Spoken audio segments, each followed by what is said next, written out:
Now for our featured story of the day, we're going to be discussing a 1 million Bitcoin buy, but don't get it twisted. I'm not talking $1 million. That wouldn't even be significant. We're talking about 1 million BTC, which would be a humongous buy. Keep that in mind. Satoshi's wallets collectively hold 1.1 million Bitcoin. Well, what if one sovereign wealth fund or one country were to purchase 1 million Bitcoin? That's what we're going to be discussing right now. Here's some thoughts from Max Keiser. He posted this January 19th. So this was 2 days ago. Already got a 250,000 views. He wrote, "These two guys are loving the Bitcoin sale going on right now. Wouldn't be surprised if major news hits the tape next week."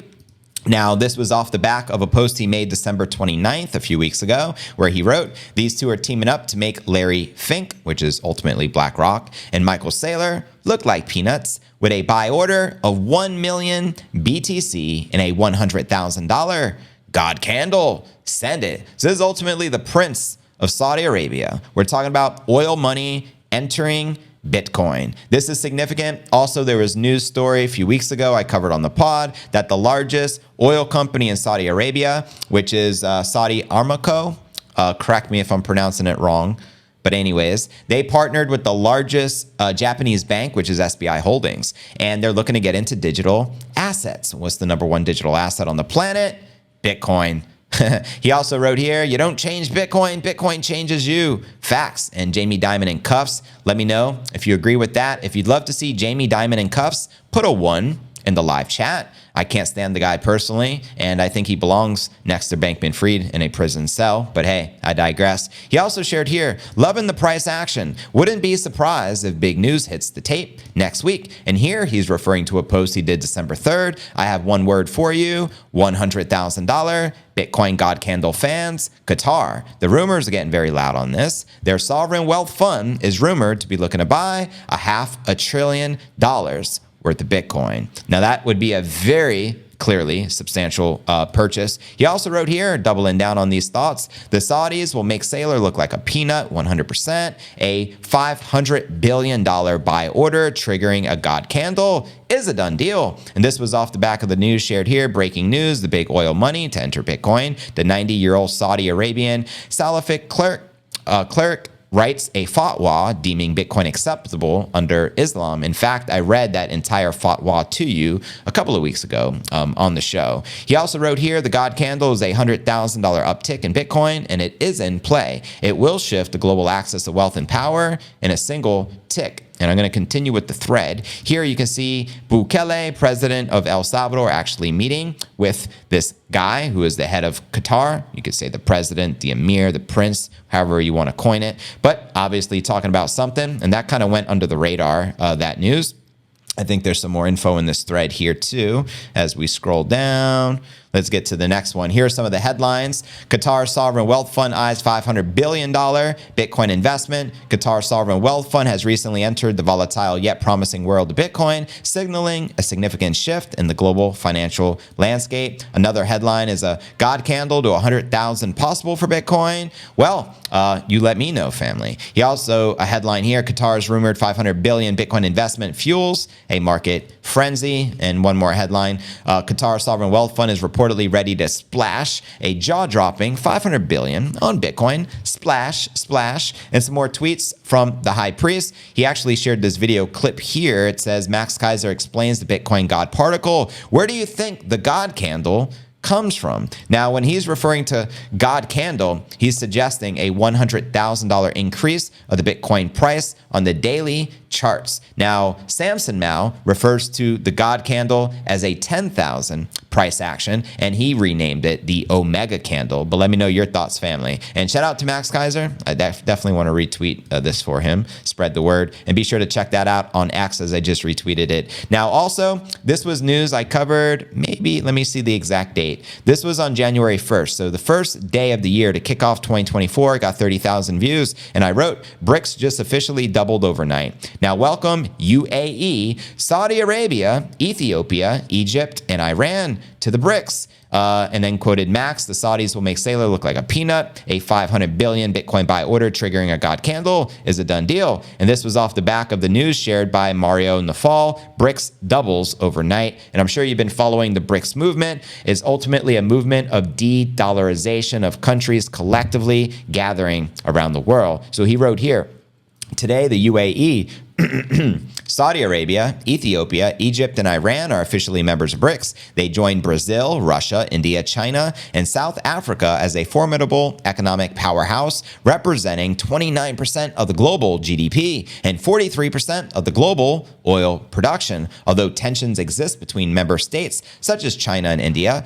BRICS is a growing challenge to the G7. President Xi, quoting him here, I wish to extend a warm welcome to leaders of new BRICS members. And this was a source coming from the IMF themselves, Reuters, and China Daily. So BRICS continues to double, and now you have the Middle Eastern oil money entering BRICS. What do you think is likely to happen next? Let me know your thoughts, fam. Now, regarding government seizure of Bitcoin ETFs, it's important I share this as well, as Max has been blowing the whistle to ultimately never trust your government, because all Bitcoin ETF BTC is 100% confiscatable. The only type of Bitcoin unconfiscatable is self-custodied Bitcoin, in which you hold the private keys to. So quoting Max, he says, here's basically what can go down. Number one, the government seizes the ETF for national security. What would that look like? Biden writes a letter to Coinbase saying, for national security purposes, we need to seize all the Bitcoin ETF BTC because it's a direct threat to the US dollar. And so therefore, it's a direct threat to the United States of America. And so therefore, Coinbase will be like, okay, government, here's all the Bitcoin. And that's how easy it would be, hypothetically. Now, number two, before they send you your US dollars. Number three, price moves up 100 G's. Number four, you pay tax on the gain from the payout. And with what's left, you buy Bitcoin at a price 100,000 higher. Number five, the price crashes. And number six, you are now sitting at a net losing position from where you started. That's right, because you also got to contemplate that when you purchase the ETF, you're doing it with US dollars. And when you exit the ETF, they're giving you the USD equivalent. So what makes you think they can't just say, hey, here's the CBDC equivalent, and you're never going to see the Bitcoin. And then by the time you try to purchase the Bitcoin, maybe it does shoot up 100,000 as he's suggesting here. Don't put it past them. We're dealing with tyrants, family, 100%. If you think Bitcoin ETF, BTC can and will be seized by corrupt governments, put a 1 in the live chat. Let me know, family. And some more tweets. He wrote, the GBTC Bitcoin rotation dance will soon hit equilibrium, and new all-time highs will quickly follow. The net inflow into Bitcoin is rising. The rotation out of GBTC is masking a net increase in demand. An inflection point is imminent. $220,000 is in play. Let me know if you agree or disagree with that sentiment. We know GBTC can only sell so much Bitcoin onto the open market. Eventually, it's going to run dry, and then, you already know the name of the game. And some more tweets here. A desperate Jamie Dimon has teamed up with Liz Warren to write new bills that mandate Satoshi's going to increase the Bitcoin supply. And if you missed the interview at Davos, ultimately Jamie Dimon, the corrupt banker and CEO of JP Morgan Chase, he ultimately said, how can we trust that Satoshi doesn't come back and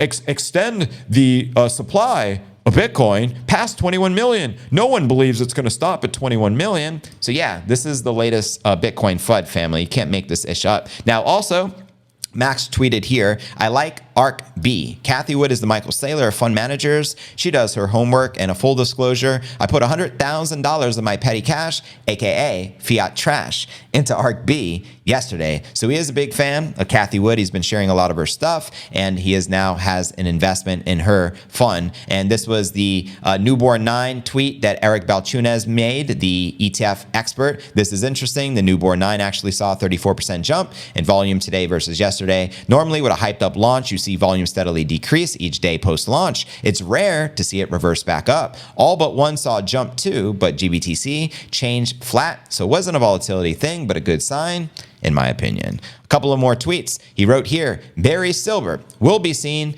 by history as, number one, Bitcoin early adopter. If you don't know who he was basically the president or head guy or founder of Grayscale. Number two, beat Gensler and the SEC in court to get the Bitcoin ETFs approved. Now, this is significant because in Gensler's own words in a recent interview, after allowing and accepting the Bitcoin ETFs to go live, like all 11 of them, he said if it wasn't for losing the court battle against the Grayscale, that they would have never changed their stance and allowed the Bitcoin ETF. Let's not forget, for 10 years, the SEC denied spot Bitcoin ETF while approving futures. And Grayscale ultimately sued them, and they lost that lawsuit in court. And as a result, Gary was they forced his hand over at the SEC to approve the ETFs. And now Gary is still spitting rubbish. Use case is illicit activity. Meanwhile, they did studies, and it's like 98% of dollars and US fiat capital has traces of drugs on it. Guess what? Drugs are illegal. So the US dollar is the prime suspect for the biggest use case of illicit activity.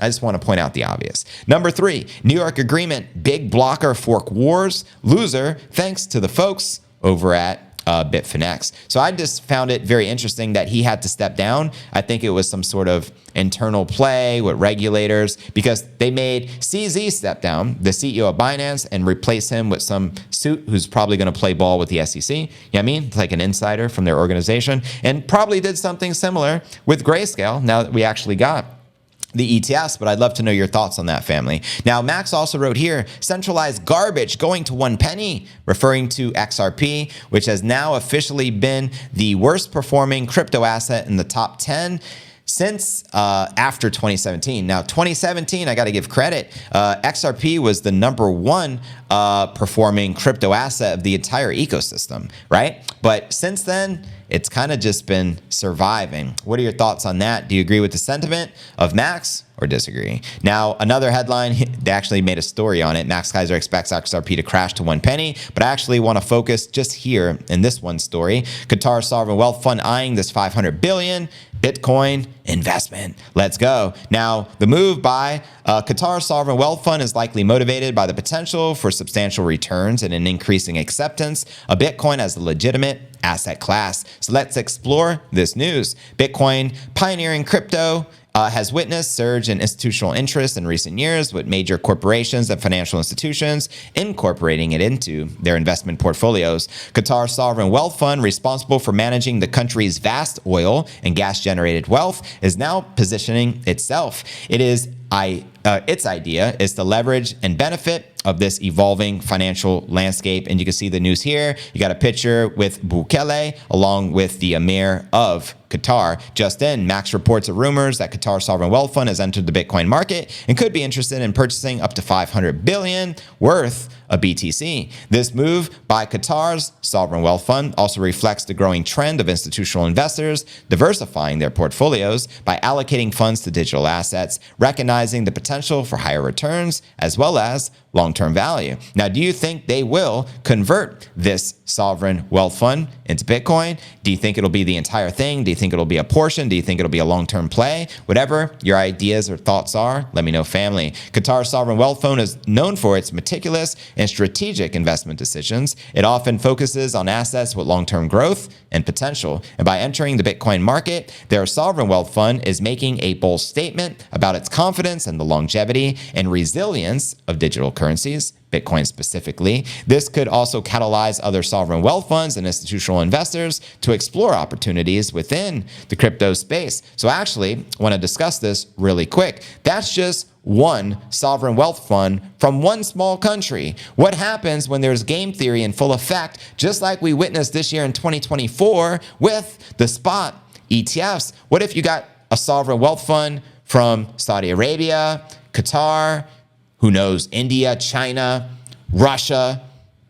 You know what I mean? What are some other spots? Canada, potentially, Panama, maybe some more countries in South America like Suriname, who already announced adopting Bitcoin and taking 1% of their central bank reserves, putting it into the king crypto. You know what I mean? What if Argentina, massive population. You got Javier Milei at the helm right now, leading their country, and he is anti-establishment, so he claims, and anti-CBDCs, anti-central bank. What happens when all of these countries coming together to purchase Bitcoin, and everyone's trying to outdo each other, kind of like the wealthy people with yachts? I got a yacht. My yacht is bigger. You should see my yacht. You know what I mean? Same concept. We call this game theory, and it's in effect, in the flesh right now. What's going to happen? We have more nations around the world adopting Bitcoin. What if Colombia adopts Bitcoin as a legal tender? Do you know their president is actually a Bitcoin holder? We know this as fact because Samson Mao orange pilled him. He actually went down to Colombia and gifted the president 100,000